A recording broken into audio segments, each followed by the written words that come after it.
那今天我们就来当一回地缘政治侦探，解开格陵兰岛这场冰原暗战背后的层层谜题。你就会发现，大国博弈的版本远比电影还精彩，而它最终指向的竟是我们每个普通家庭关于未来安全与自由的一道思想题。美国想抢了这座格陵兰岛的这块金山呐，挖一顿竟然会亏掉7万美金，这背后根本就不是生意，而是一场绝不能输的政治豪赌。接下来我会用计算机跟大家去算算美国这场精明的仗。格陵兰岛这个躺在北极圈的世界第一大岛，丰着的巨塔、元素魔法和稀土、锂、钴、石墨，这些驱动绿色能源改革以及尖端科技的核心矿产，它几乎样样都有。尤其是稀土被称为工业维生素，从你的手机、电动汽车到最先进的战斗机都离不开。听起来这简直就是一场天堂级的矿子，对吧？但魔鬼永远藏在细节里面。当我们现在拿开一个计算器计算这一笔经济账的时候，结果会让你大跌眼镜。我们来做一道非常简单的数学计算题。假设我们在格陵兰岛的南部真的找到了一个不错的稀土矿，目标就是生产出一种制造强烈磁铁至关重要的稀土因素铝。第一步在格陵兰岛开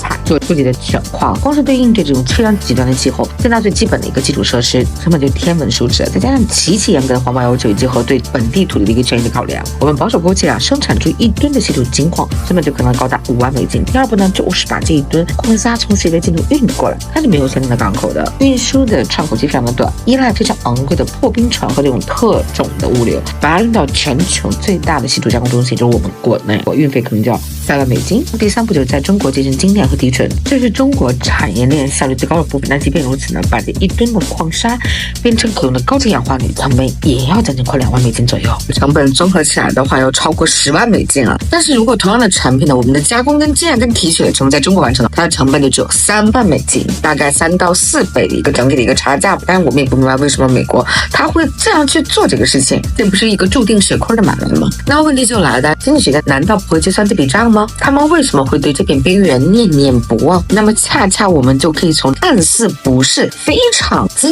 明的混乱的逻辑当中去探究一下，究竟为何什么原因让美国势在必得。他其实买的并不是一场经济账，而是他想要买一个在极端的情况下都不可能把自己处在一个被别人扼住咽喉的一个选择权。这个时候就大家都能理解了，那我可以暂时不开，但是我必须得有，因为我不可以用任何人去要挟我。让我们把地球一转一下，切换到战略家的这个视角，从美国的老对手俄罗斯可以看到，发射一枚洲际的导弹从俄罗斯去攻击到美国本土，最快的途径是什么？不是横跨大西洋而是越过北极点。这条北极带都在美国头顶上的一个高速路而格陵兰岛正好蹲守在这条高速路的唯一的一个入口。岛上的除了空中基地呢，部署着美国最庞大的北方预警雷达系统，那它就是北美防空司令部的一个北极看门人。这几分钟额外的预警时间，它对于说启动反导系统疏散关键决策者而言，它是不可能替代的，也是生死攸关的。这个格陵兰岛就等于在美国的防空天幕上里撕开了一个巨大的一个口子。这还没有完呢，我们可以看到海图当中，格陵兰岛、冰岛和英国这3个点形成了一个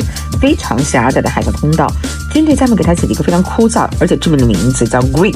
缺口，这就是俄罗斯庞大的北方舰队从母港进入到广阔的大西洋，威胁欧美海上生命线的几乎唯一的一个通道控制了格陵兰岛，那就等于在这个关键的赤道闸门上，那拥有一个永不沉没的一个堡垒黑板钥匙。和平期间呢，可以密切关注每一艘过往的船只，那一旦局势战紧张了，就能联合盟友把这扇门咔嚓一样就给关上。俄罗斯的海军主力牢牢的锁在北方，2025年的美军核潜艇的高调的就进入到冰岛，这就是把保险。如果这里的掌控格陵兰岛，就针对北方的绝对防御三角即将成型轰炸机跟运输机的监视平台是核潜艇群的一个支点，是任何想在北极展开行动的力量必须依赖的加油站和停车场。现在我们就能看懂了，把所有的逻辑整合在一起。美国眼中的格陵兰岛，它其实是一个复合型的战略的一个怪兽，它是预警的雷达站，它是航道的锁喉手，它也是北极的补给站，而资源就是未来可能兑现的奖金而这些军队的一个存在是当下必须你去压住的，不能输的一个地盘。争夺格陵兰岛就是被争夺未来世界的防御制高点和规则的制定权。听到这里，你可能会觉得这不过是另外一个遥远的大国故事是新闻里宏大叙事的一部分。但你请稍等一下，让我们做一个思维的一个测试国家层面的极致的博弈，那对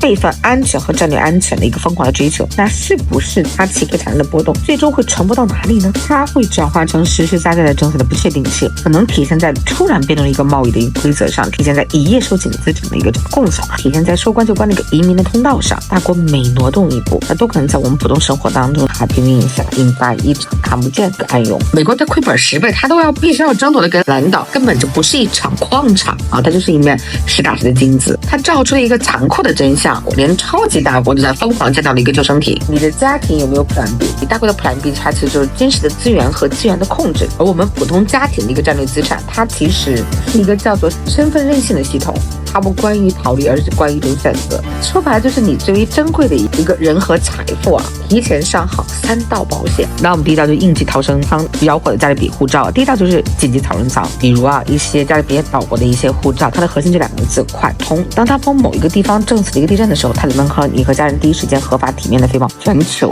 上百个国家。这个保证你家人的底线，第一个自由和安全，第二个稳定的一个压舱石，德国跟欧盟的身份。第二道定海神针，那比如是德国兰卡通往的欧盟区，它意味着就是你把家庭锚定在了一个法定福利教育都非常顶尖的一个发达系统当中，无论世界哪个角落它风大雨大，这里它能拖住你和你的下一代的和未来的一个收的点，这保证就是生活的品质跟时代的传承。3进去的一个万能钥匙，土耳其护照跟美国的意图。那我们都知道曲线副本里黄金跳板就是土耳其护照，土耳其护照的今年表现的话的确是非常的漂亮。那我们也可以看到2025年中国客户的排行也是购买人数里面排行第8名，它本身就是一把万能的钥匙，它可以让你通过一笔明智的投资，合法的在美国进行一个长期的定居，拿到土耳其护照就进行美国依图的话，那这1个月就可以申请下来美国的依图，所以你只要继续运营，可以继续实现合法的在美国进行长期的定居、工作和经营，为家庭开辟了一条获取顶级资源的高性价比的一个路径。所以你看无论是从国家的抢占的物理备份到家庭去建这个法律备份，智慧它是一脉相传的。在不确定的世界里面，最大的风险那就是实际上它是没有选择权的，这不是不爱国，而是欣赏全球的视野，最理性的一个风险的管理，为我们所爱的人提前建造一艘坚固的船，这才是真正的远见和负责。